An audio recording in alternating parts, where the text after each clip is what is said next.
ఓం శ్రీ సాయినాథాయ నమ. శ్రీ సాయి సచ్చరిత్రము 6వ అధ్యాయము. గురుకర స్పర్శ ప్రభావము. సంసారమను సాగరములో జీవుడు అనడి ఓడను సద్గురుడే సరంగుయై ఉన్నప్పుడు అది సులభముగాను సురక్షితముగాను గమ్యమును చేరును. సద్గురు అనగానే సాయిబాబా స్ఫురణకు వచ్చుచున్నారు.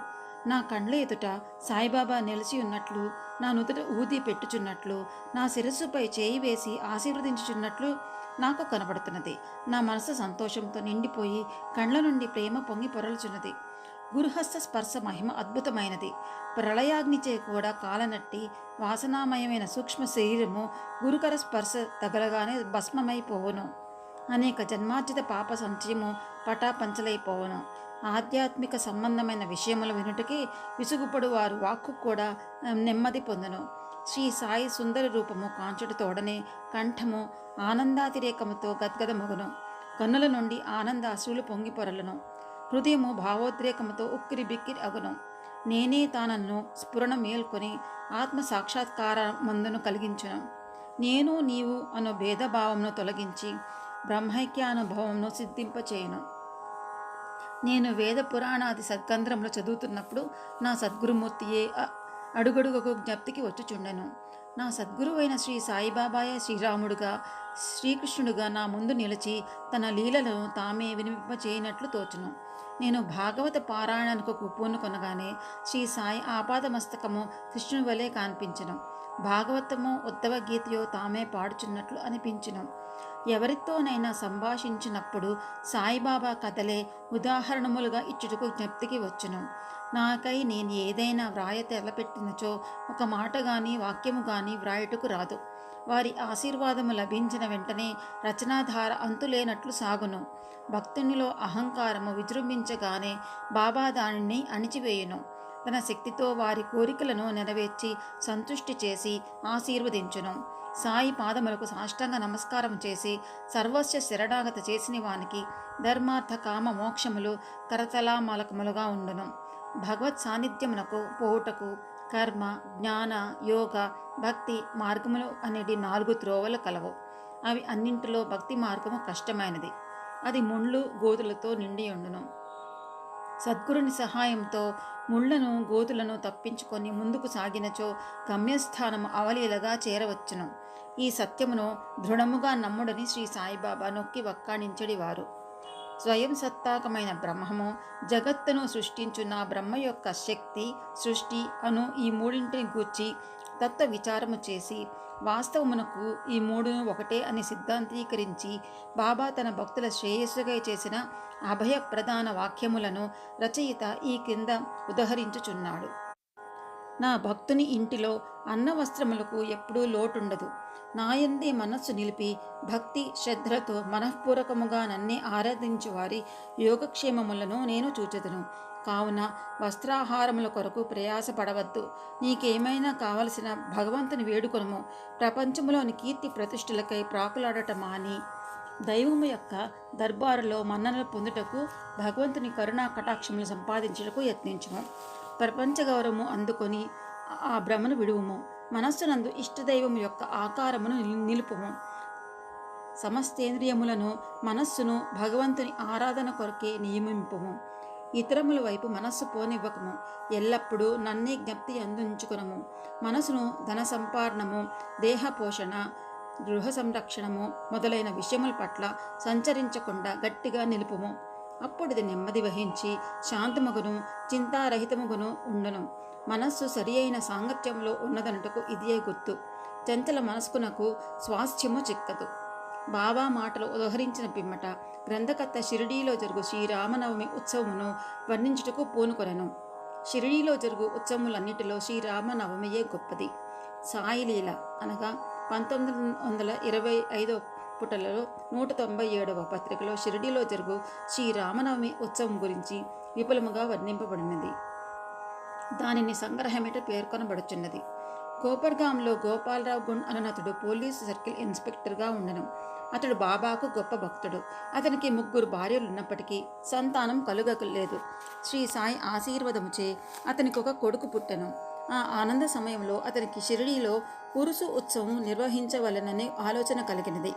తన ఆలోచనను తాత్యాకోతే పాటీలు, దాదాకోతే పాటీలు, మాధవరావు దేశపాండే తదితర తక్కిన సాయి భక్తుల ముందుంచెను. వారంతా దీనికి ఆమోదించిరి.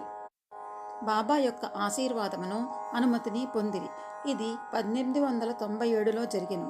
ఉరుసు ఉత్సవం జరుపుకోవడానికి జిల్లా కలెక్టర్ అనుమతికై దరఖాస్తు పెట్టిరి. గ్రామ కులకర్ణి అనగా కరణము దానిపై ఏదో వ్యతిరేకముగా చెప్పినందున అనుమతి రాలేదు. కానీ బాబా ఆశీర్వదించి ఉండటచే మరల ప్రయత్నించగా వెంటనే అనుమతి వచ్చెను. బాబా సలహాను అనుసరించి ఉరుసు ఉత్సవమును శ్రీరామనవమి నాడు చేటుకు నిశ్చయించిరి. ఈ ఉరుసు ఉత్సవమును శ్రీరామనవమి నాడు జరుపుకొనుటలో హిందూ మహమ్మదీయుల సమైక్యతాభావము బాబా ఉద్దేశము కాబోలు. భవిష్యత్ సంఘటనలు బట్టి చూడగా బాబా సంకల్పము నెరవేరినట్లు స్పష్టమగును. ఉత్సవము జరుపుటకు అనుమతి అయితే వచ్చెను గాని ఇతర అవాంతరములు కొన్ని తలెత్తినవి. చిన్న గ్రామమైన షిరిడీలో నీటి ఎద్దడి అధికంగా ఉండెను. గ్రామం అంతటికి 2 నూతులుండడివి. ఒకటి ఎండాకాలంలో ఎండిపోవచుండెను, రెండవ దానిలోని నీళ్లు ఉప్పునివి. ఈ సమస్యను బాబాకు నివేదించగా బాబా ఆ ఉప్పు నీటి బావిలో పువ్వులు వేసెను. ఆశ్చర్యముగా ఆ ఉప్పు నీరు మంచినీళ్లుగా మారిపోయినవి. ఆ నీరు కూడా చాలకపోవటచే తాత్యాపాటీలు దూరం నుంచి మోటల ద్వారా నీరు తెప్పించెను. తాత్కాలిక అంగళ్ళు వెలసినవి. కుస్తీ పోటీల కొరకు ఏర్పాట్లు చేయబడినవి. గోపాలరావు గుండెనకొక మిత్రుడు కలడు. వాని పేరు దాము అన్నా కాసార్. అతనిది అహ్మద్నగర్. అతనికి 2 భార్యలున్నప్పటికీ సంతానము లేకుండెను. అతనికి కూడా బాబా ఆశీర్వాదముచే పుత్ర సంతానం కలిగెను. ఉత్సవము కొరకు ఒక జెండా తయారు చేయించవలెనని గోపాలరావు అతనికి పురమాయించెను. అటులనే నానాసాహెబ్ నిమోకర్ కూడా ఒక నగిషీ జెండా తెమ్మని కోరిను.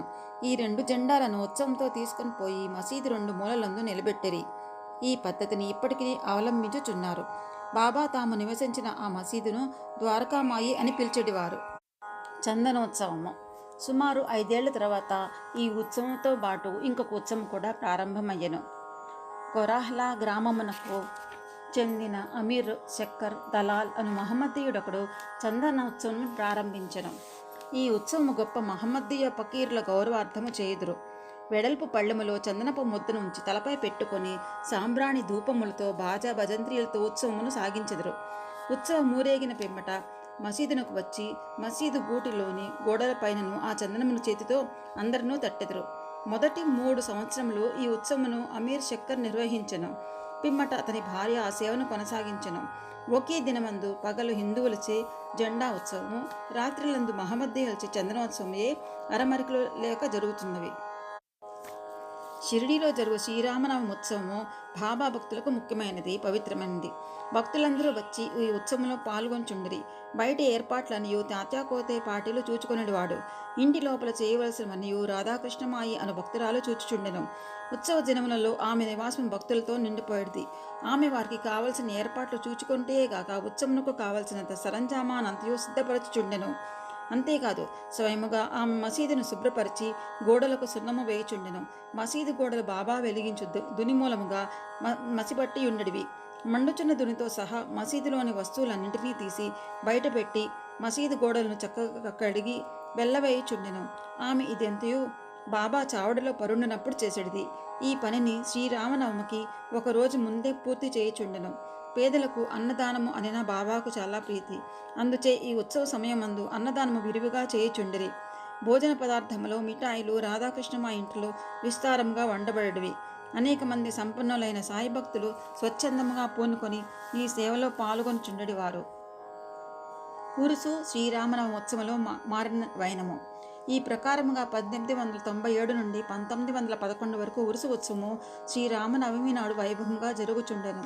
రాను రాను అది వృద్ధి ఎక్కుచూ ప్రాముఖ్యము సంతరించుకొనెను. 1912లో ఈ ఉత్సవమునకు సంబంధించి ఒక మార్పు జరిగెను. శ్రీ సాయినాథ సగుణోపాసన గ్రంథకర్త అయిన కృష్ణరావు జోగేశ్వర భీష్మ అనువాడు దాదాసాహెబ్ కాపర్దేతో కలిసి ఉత్సవమునకు వచ్చెను.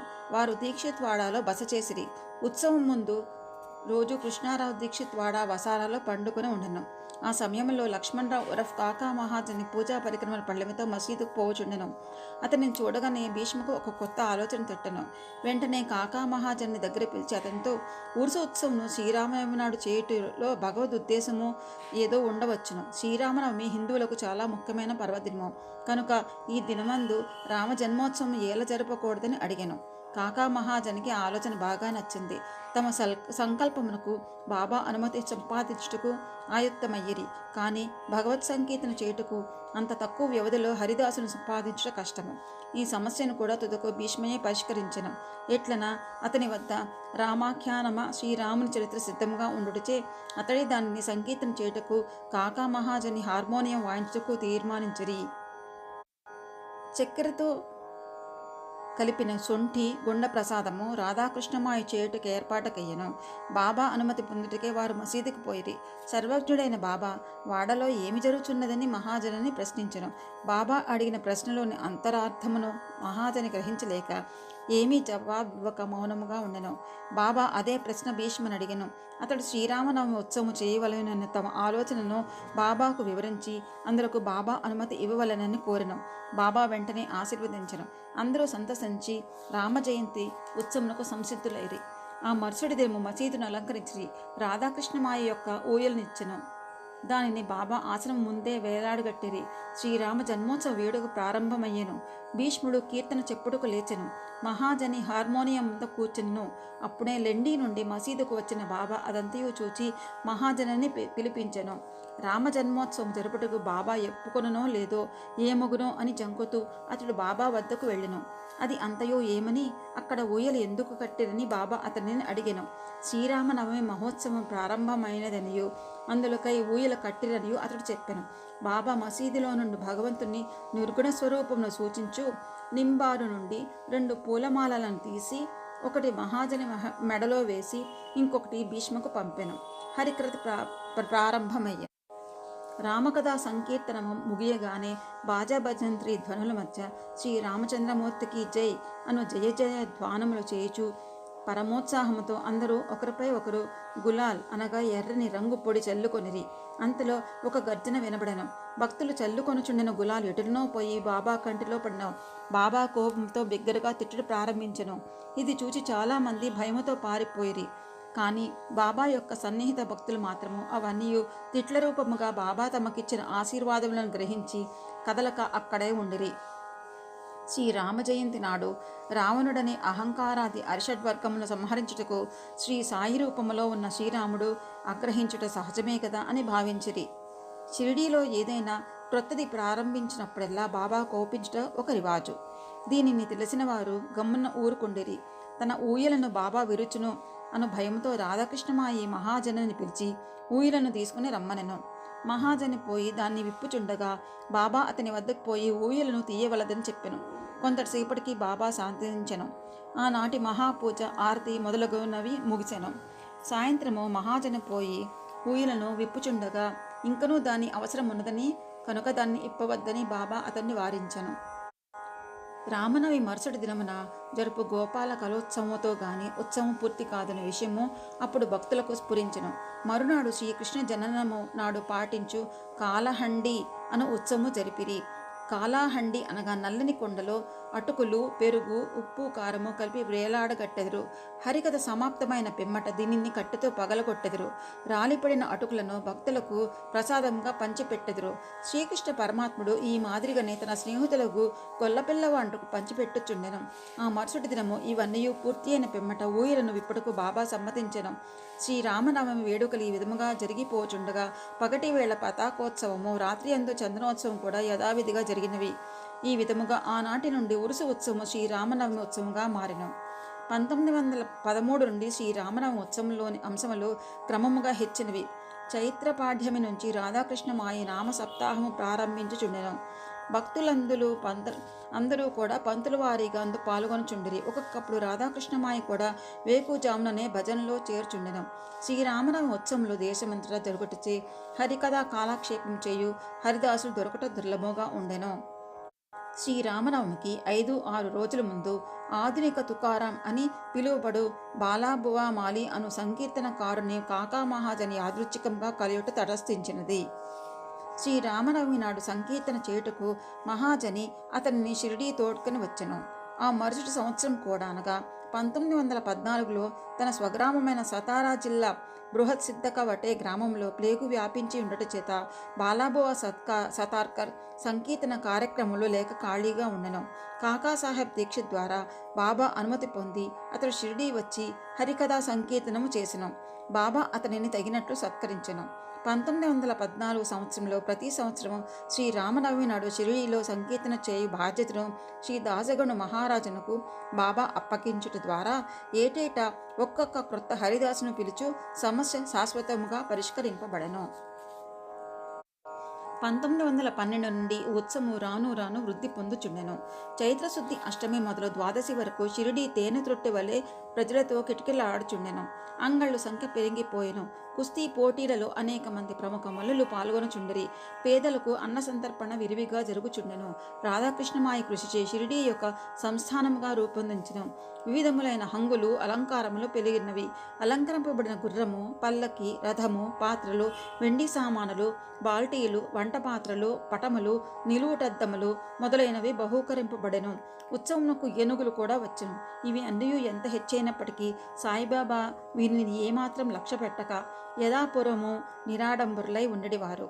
ఈ ఉత్సవంలో గమనించవలసిన ముఖ్య విషయం ఏమన్నా హిందువులు మహమ్మదీయులు ఎట్టి అరమరికలు లేక కలిసిమెలిసి ఉత్సవంలో పాలు పంచుకొనివారు. ఈనాటి వరకు ఎటువంటి మత కలహలములు షిరిడీలో తలెత్తలేదు. మొదట 5,000 నుండి 7,000 వరకు యాత్రికులు వచ్చేవారు. క్రమముగా ఆ సంఖ్య 75,000కు పెరిగినది. అంత పెద్ద సంఖ్యలో జనులు గుమిగూడినప్పటికీ ఎన్నడూ అంటువ్యాధులు కానీ అల్లర్లు కానీ సంభవించలేదు. మసీదుకు మరమ్మత్తులు. గోపాలరావు గుండెనొక ఇంకొక మంచి ఆలోచన తట్టను. ఉరుసు ఉత్సవం ప్రారంభించిన విధంగానే మసీదును తగినట్లుగా తీర్చిదిద్దవలనని నిశ్చయించుకునెను. మసీదు మరమ్మత్తు చేయు నిమిత్తమై రాళ్లను తెప్పించి చెక్కించెను. కానీ ఈ పని బాబా అతనికి నియమించలేదు. నానాసాహెబ్ చందోర్కర్కు ఆ సేవ లభించినది. రాళ్లతాపన కార్యము కాకాసాహెబ్ దీక్షిత్కు నియోగింపబడెను. మసీదుకు మరమ్మతులు చేయటం మొదట బాబాకి ఇష్టమ లేకుండాను. కానీ భక్తుడకు మహల్సాపతి కల్పించుకొని ఎటునో బాబా అనుమతిని సాధించెను. బాబా చావడిలో పండుకొన్న ఒక్క రాత్రిలో మసీదు నేలను చక్కని రాళ్లతో తాపన చేయటం ముగించిరి. అప్పటి నుండి బాబా గోనుగుడ్డపై కూర్చుండటం మాని చిన్న పరుపు మీద కూర్చుండేవారు. గొప్ప వ్యయ ప్రయాసలతో 1911 సంవత్సరంలో సభామంటపము పూర్తి చేసిరి. మసీదుకు ముందున్న జాగా చాలా చిన్నది, సౌకర్యంగా లేకుండెను. కాకాసాహెబ్ దీక్షిత్ దాన్ని విశాలపరిచి పైకప్పు వేయదలిచెను. ఎంతో డబ్బు పెట్టి ఇనుప స్తంభములు మొదలైనవి తెప్పించి పని ప్రారంభించెను. రాత్రి అంతయో శ్రమపడి స్తంభములు నాటడివారు. మరుసటి దినము ప్రాతకాలముననే బాబా చావడి నుండి వచ్చి అది అంతయో చూసి కోపంతో వానిని పీకి పారవైచడివారు. ఒకసారి బాబా మిక్కిలి కోపదీపితుడై ఆ నాటిన ఇనుప స్తంభమును ఒక చేతితో పెగిలించుచు రెండవ చేతితో తాత్యాపాటిలో పీకను పట్టుకొనెను. తాత్య తలపాగాను బలవంతముగా తీసి అగ్గిపుల్లతో నిప్పంటించి ఒక గోతిలో పారవేచెను. బాబా నేత్రములు నిప్పు కణికల వలె వెలుగుచుండెను. ఎవరికి నీ బాబా వైపు చూచుటకు కూడా ధైర్యము చాలకుండెను. అందరూ భయకంపితులైరి. బాబా తన జేబులో నుంచి ₹1 తీసి అటువైపు విసిరెను. అది శుభ సమయమందు చేయు ఆహుతి వలె కనపడెను. తాత్య కూడా చాలా భయపడెను. తాత్యాకేమి జరగనున్నదో ఎవరికీ ఏమీ తెలియకుండెను. కల్పించుకొని బాబా పట్టు నుండి తాత్యాను విడిపించుటకు ఎవరికినీ ధైర్యము చాలలేదు. ఇంతలో కుష్టి రోగియు బాబా భక్తుడు అగు బాగోజీ షిండే కొంచెము ధైర్యము కూడగట్టుకొని ముందుకు పోగా బాబా వాణ్ణి ఒక పక్కకు త్రోసివేశెను. మాధోరా సమీపించబోగా బాబా అతనిపై ఇటుకరాయి రువ్వెను. ఎంతమంది ఆ జోలికి పోదలచిరో అందరికీ అదే గతి పట్టెను. కానీ కొంతసేపటికి బాబా శాంతించెను. ఒక దుకాణదారుని పిలిపించి వారి వద్ద నుంచి ఒక నగిషీ జరీపాగాను కొని తాత్యాను ప్రత్యేకంగా సత్కరించుటగా అన్నట్లు దానిని స్వయముగా తాత్యా తలకు చుట్టెను.